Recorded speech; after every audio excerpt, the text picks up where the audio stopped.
I think I see better when I got my Glock beside me. I'm rolling up some pressure just to hide the pain inside me. I'm sliding in the SRT, but it feel like a Rari. And she calling my phone, I'm blowing up, she say I'm sorry.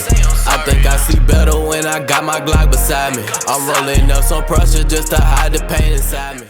All right, so we back in the shop, and I got the Tahoe in here, and we're about to go ahead and start doing a little bit to it. So I'm getting sick of this fucking rake that it has in the front compared to the back. So I ended up going and having a level that I had sitting around in here. So I'm going to throw in a 3-inch level, and we have a new sponsor to the channel, Flashark. They sent over a nice little care package. They got some extended upper control arms. These are pretty nice. They're heavy as hell. Heavy duty upper control arms, and yeah, they're made for this model truck, so I had them send them on over just because I already knew I was going to be putting on the level. Sent over a nice little hat. Shout out to Flashark. I'll have a discount code and everything in the description below, but that's all I'm gonna do as far as today. And then this truck goes, I'm gonna do, you know, just some little small subtle touches and shit like that just to clean it up, make it mine, personalize it a little bit, and then who knows, might go get some 35s later on. I don't know. Said I wasn't gonna do shit to it, but here we are, and we about to go ahead and do something to it. So all right, so now we're getting down to the bread and bones of this shit, I guess I'd say. But went ahead and got these struts out, got everything out. Trying to debate on if I'm gonna go ahead and cut this damn bump stop or not. I might just go ahead and damn do it, just because not too sure how low these are gonna hang, especially with that 3-inch level. But we're gonna go ahead and do a little quick comparison. So obviously these are way more heavier duty. You can see the angle that it has to account for the stretch lifts and stuff like that. It goes straight down and then it bends back up. So it's pretty good quality. I had to end up using these rough country sleeves that I have because these are for cast control arm vehicles. But if you do have the control arm sleeves, you can run these on a new body. So had those laying around. I got like 100 sets of those. I always end up having them whenever people get uppers and then they don't need it. So I end up keeping it just, you know, in case somebody else needs it down the road. But obviously I need it down the road, so we're gonna go ahead and do that. They don't come pre-greased, so I will have to go ahead and put some grease in here. It's nothing but air in there. I'm almost done with this side. I got the level already put on the strut, and I got the strut over here. So got the 3-inch level put on top, so that's all I'm running. Got the Magna Ride, Air Ride shit on top, so I'll just run that back through. Everything will still be compatible and we'll be good to go. So all right, so I went ahead and got the level strut and the uppers put in. So the uppers fit pretty good with that sleeve. Just had to pretty much jack up the whole suspension just so that way I can get it snugged in there real nice. Everything's fitting in here pretty good, so no complaints. I ended up cutting out the bump stop, not gonna fucking use it. And as you see, it probably would have been sitting on it just slightly at full lock, full droop. But yeah, depending on what I end up doing in the future with this damn thing, I might need it cut off, might not. I don't really care. Really don't have a use for it anyways. Really don't matter until you're stock, and I don't plan on going back stock. I pretty much run this level or end up running some spindles later on if I end up wanting to go a little higher. Not saying that I am, probably not. Just gonna do this level for now, see how it goes. But about to go ahead and get on this side, start it, so that way I can go ahead and be finishing up here in the next few minutes. It's almost 10 o'clock now, so I'm just trying to get the blade in at least before 11, so that way I can go ahead and get that shit done, come on back. It won't take long, probably about 30 minutes, and then be on my way back. All right, so we are finally done. I got everything situated up front, and I got the caps put on. So on the other side, I ended up just checking for clearance, and as far as I know, everything is clearing on the inside, so there's no issue with the upper hitting or anything like that. With these wheels in particular, maybe some different style wheels it'll probably hit, something with a different offset or something like that. But all right, so I got this damn thing on the ground. The camber and everything is fucked, but tried to get it as best I could. I went ahead and got the rear little flaps off, and the front flaps are off. So all I gotta do now is just take off these damn step rails, and it'll kind of look a lot better. But not gonna worry about that right now. But the uppers are sitting pretty nice. I'm in the process of kind of dialing in the alignment right now, so everything is looking good. So yeah, man, it ain't nothing to it but to do it. So as soon as I get all the alignment stuff situated, we'll go ahead and pull it out, and we'll go ahead and start hitting the road, so that way we can get the blading. You can see that damn level picked it up a fucking whole lot. So hopefully once the alignment and stuff gets set, it'll kind of look a little bit more even. It looks like it's maybe an inch taller in the front, but it looks better to me. If I end up throwing some 35s on this motherfucker, then they'll fit perfectly fine in the front and the back, and I won't have to worry about it. So, all right, so here we go. 3-inch level in the front. Yeah, I like the way she's sitting now. She's sitting up pretty good, and it's got a good little lean to it. I might end up going and getting like a 1-inch level for the back, and end up doing that probably like next week. But yeah, I guess that lets me know what I gotta order now. So yeah, now we're about to go ahead and slide on over to blading. Go ahead and get this damn alignment real quick. All right, so we on the way back from my boys over there at blading. They got me right, got me all situated, so now we are driving straight. We ain't got no damn problems. I guess I'm gonna head on back to the shop, go ahead and take these damn side steps off, because yeah, they're irritating the fuck out of me too. Really looking for me like a Silverado crew cab, extended cab, single cab, don't really matter, or a fucking Tahoe again. I do plan on building another motor and shit like that for another truck. I'm not sure what direction I want to go, but we gonna get there. Either I'm gonna go lowered on 4Gs, or I'm gonna fucking go lifted, and yeah, it's just gonna be lifted. But yeah, we'll see. So let's go ahead and get back home and get back, so that way we can go ahead and get back to the rest of the shit. All right, so we back at the shop, and went ahead and got one of the side steps already taken off, so looks a whole lot cleaner to me personally. The side steps kind of fucked me up whenever I'm getting out the truck, because I'm trying to put my foot on that and the ground at the same time. So I said, fuck that, I'll just take them all off and just see what it looks like. It's definitely got a decent little lean to it. It's leaning like a bitch. Like I said, this 3-inch level sat up way higher than I expected.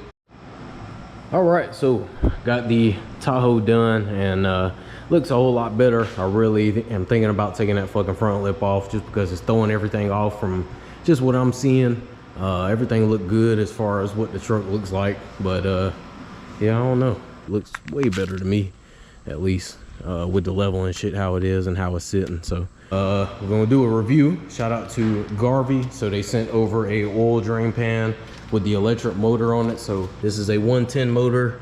It's got an inlet and outlet. Good thing about this oil drain pan is I don't have to lean over containers anymore. I used to use these Tupperwares and then that old style drain pan, and every time I tried to pour it in some shit, I always spilled it. So good thing about this, all I gotta do is just make sure that all the fluid's in there. It's got a little mesh catch pan, so if you drop any bolts or anything like that while draining fluids, it doesn't fall into the shit. Plenty of room in here for as much fluids as you need. It's got a little drain port down there where it basically comes through the motor and then spouts out, and then you're good to go. You can pull it anywhere you need to.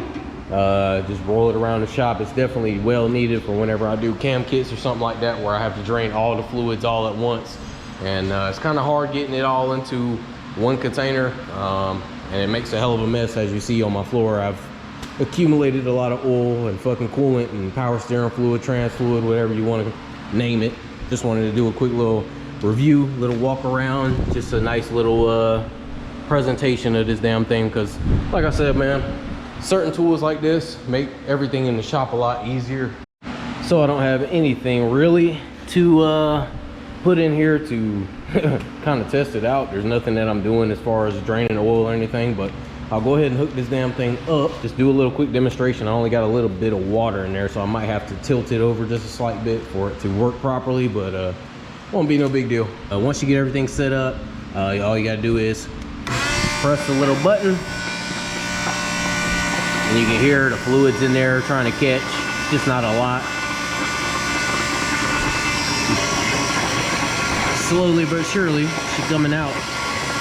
It's basically trying to recycle this water, but I'm just trying to let y'all see a demonstration of how it works.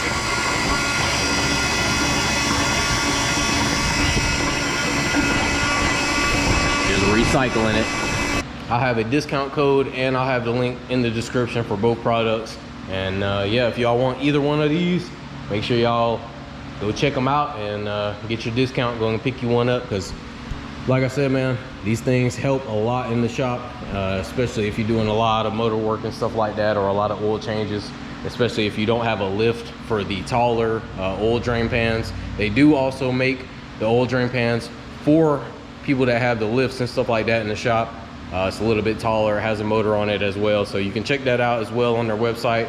But yeah, that's pretty much it. So All right, so what's going on? We are back in here today. It is Saturday. I just finished doing my truck a couple of days ago. Just did this new body. I did the 3.5-inch level. He ended up going to Lindsay's Tire, going and getting some nice 35 graps, the holy grail of all setups. But now we're gonna be doing some 2-inch drop shackles in the back, and then we're gonna be doing some upper control arms for the front.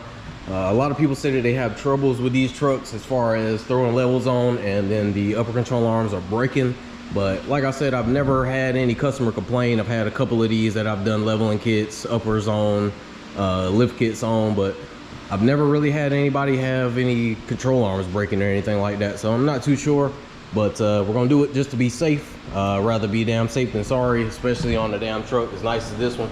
So we're gonna go ahead and get this knocked out, and then we should be pretty much finished for today. I don't really think I have anything else coming, but yeah, we'll get back to it. So as far as the Tahoe, she is looking good. I went ahead and wrapped the front emblem the same color as the truck, so the front and the back emblem are the same. I'm probably gonna end up working on this lip today. I really want to get that shit taken off because it kind of throws everything off, I ain't gonna lie. And then the truck not having 35s is throwing off everything for me, so I'll definitely be looking to go and get me some 35s here soon.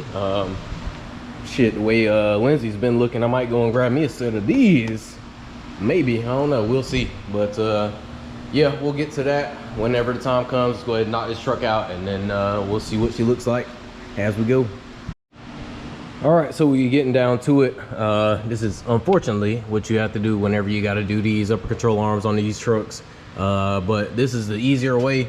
I just disconnected the spindle, took the axle bolt out so that way I can pull the axle out and not damage it. Got the sway bar link disconnected, tie rods disconnected, and then I just did the upper strut bolts along with all the accessories and shit that pretty much bolt onto the spindle. So all I gotta do is get a wrench in here, just start turning the bolts. Sucks that you gotta disassemble damn near everything up front again, but good thing is it shouldn't change anything as far as the alignment goes. I'd still probably recommend one afterwards just because these extended arms have a different angle for the spindle, so not too sure how that's gonna pan out. But like I said, it's always good to get an alignment anytime that you do suspension work. I'm not gonna touch anything as far as it goes, just because it's already been aligned, and I just want to kind of see if it's going to be okay whenever I do it. But yeah, I guess we'll go ahead and knock the rest of this side out, go ahead and get it done. I just wanted to go ahead and start this one. This is the easier side, like I said, because of the upper strut bolts and shit being hidden. But other than that, we should be getting back to it, and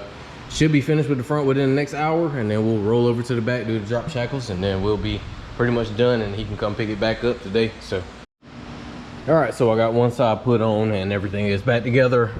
Everything else went on pretty good. They didn't send the washers that's supposed to go on the outside of these control arms, but thankfully I had a set of them, so I ended up throwing them in. I'm gonna have to throw it in on the other side as well. Like I said, I had looked through the box and tried to see where everything was, but I ended up getting these, and I had these for a little while, so just go ahead and use those. It's the same thing, same thickness, and it'll work just about the same as far as everything goes. But you can tell the big difference in the angle difference. At full droop, you can see this control arm is like just completely close to the strut all the way through. It's got a bad angle on it, and as far as this one goes, this one looks pretty good all the way through. Still got a decent little angle, but this, like I said, is full droop. I haven't even greased it or anything yet, so yeah, that'll be about it. I'm gonna have to go and find me a grease attachment to be able to grease this shit up, because I don't know what type of shit that is. All I got is grease guns for fucking Zerk fittings, and that's some other type of shit. Would have been nice if they included the adapter for you to use it on a regular grease gun, but we'll fucking figure it out. Ain't no big deal. All right, so we are finally finished up with the front end. So I got this side pretty much ready to go. Everything is torqued down, so I'm just doing my final checks just to make sure everything is good before I put the wheels back on it. All right, so went ahead and put some 2-inch spacers in here, as you see, and it's got plenty of clearance now. Just enough, at least, especially with these 2 inches. I know once I set it on the ground, it's gonna pretty much pull it away just a little bit, but nothing too crazy. But yeah, 2 inches probably gonna be the way to go on this damn thing for right now. So yeah, I guess that's where we're gonna go from there, and go ahead and run to the back, go ahead and get that knocked out, and we can finally set this damn thing on the ground. I'm still gonna have to try to go and find the adapter so I can grease that up. But like I said, I'll worry about that later. Just wanted to go ahead and get that problem knocked out. Hopefully he doesn't have any clearance issues, but as far as I can see, really, I don't think he'll have any. Maybe just the fender liner getting scrubbed in just a little bit on the bottom, but other than that, should be good to go. So all right, getting over to the back, and I had to go run and get a needle fitting for the grease gun so that way I could grease those upper ball joints. But other than that, we're taking the drop shackles out, or we're putting the drop shackles in now. So this is how I do it. You ain't got to do it my way, but I usually just take the wheels off just to take the weight off of the leaves, and then I'll take the bottom bolt loose. I'll take the top bolt loose and leave the bolt through because you're not going to be able to get it. And then you got to jack it all the way up until you can get it over that frame. And then once you get it high enough, all you got to do, let's see if I can get my finger in there so y'all can see it. Just push this bolt through. And as you see, it's over the top of the frame, and all you got to do, take it out, and then you'll pop the shackle off and just replace it with the new one up there. But what I do is just keep the jack on the rear end just to kind of move it up and down so that way I can get to the shackles and kind of maneuver it where I got to put it. And then it's pretty simple from there. So I did both sides. I had to take off this fucking exhaust hanger because it was in the way. They got the bolt where you can get it out, but the exhaust hanger is in the fucking way, and you can't put nothing but a ratchet and socket up in that little hole that's right there. All right, so went ahead and got the drop shackles put in, and they are complete. And I'm gonna get up under here real quick so y'all can see. Got the drop shackle put up there, got it greased up on both sides, are good to go. So yeah, about to go ahead and put this damn thing on the ground so that way we can see what it looks like. And you can see how close these damn graps are to this damn leaf spring. That is crazy. All right, so we all complete, got everything on the ground, just torqued all the wheels down. You can tell a big difference in the back now. Dropped it a little bit, and there's no blocks in the back now, so should be good to go all the way around. It's got some scrubbing little issues as far as this full lock turning and hitting that fender liner in the back. So I'm gonna just wait until he gets here. If he wants me to cut it, I can. If not, we'll just leave it how it is until he at least gets the spacers kind of figured out. Because if he goes with like 1.5, I don't think he'll have too many problems as far as rubbing. It's not touching the bumper or nothing at all, or the valence. It's just the inner fender liners. So we'll see how that goes. I'm gonna go ahead and pull it up front so that way I can get the final look for y'all to look at, and then we'll just go from there. All right, here's the final look at everything. Looks good all the way through. So 3.5 inch level in the front, 2 inch drop shackles in the back with no block, and it's got the ready lift upper control arms now. So everything looks good, and it's solid. Ain't no sounds, no crazy shit like that. So everything is good to go. I like this look on these new bodies. If there's nothing else after this, that'll be pretty much the end of the video. Nothing else going on for the rest of the week. I got an 08 Silverado coming sometime next week. We're gonna be doing a full DOD delete on it. But he dropped the lifter in his truck, and it's an AFM DOD truck, so he's gonna go ahead and delete it all out. We're gonna go ahead and do a cam, head gaskets, all that shit to just replace everything and get them back rolling because it's ticking like a motherfucker. So yeah, that's it as far as this goes. I'm gonna be on the hunt for me some 35s. I might go and check out Lindsay Tire and just go see how much they'll do me for some graps or some radars or maybe some gladiators. I don't know what I'm gonna end up doing. Those are my top 3 as far as what I know so far. That's what I'm gonna do. I'll cut the lip and all that little shit off sometime next week. My 1 inch level just got delivered today, so we're gonna be doing that soon as well. So yeah, man, we just trying to get everything done, and then I'll knock my shit out afterwards. It's not a big deal. I'm not in no rush to damn do all that. I'm just trying to look for some decent shit so that way I can go ahead and get it, you know, looking exactly how I want to, and then after that we'll be good. So yeah, that's pretty much it, man. So hit me up if y'all need anything. I'm gonna start being a little bit more active on my TikTok and Instagram. I'm gonna start trying to do some short videos because, you know, as far as YouTube goes, I can't get a lot of content out because it just takes me so long to edit the fucking videos. So I'm gonna start dropping some shit on Instagram and TikTok, just some quick install videos. That way y'all can see them. I can post those a lot faster than I can post a YouTube video. So y'all be patient with me. We trying to work it and try to get this damn money. Yeah, man, check y'all out in the next one. And yeah, y'all keep moving.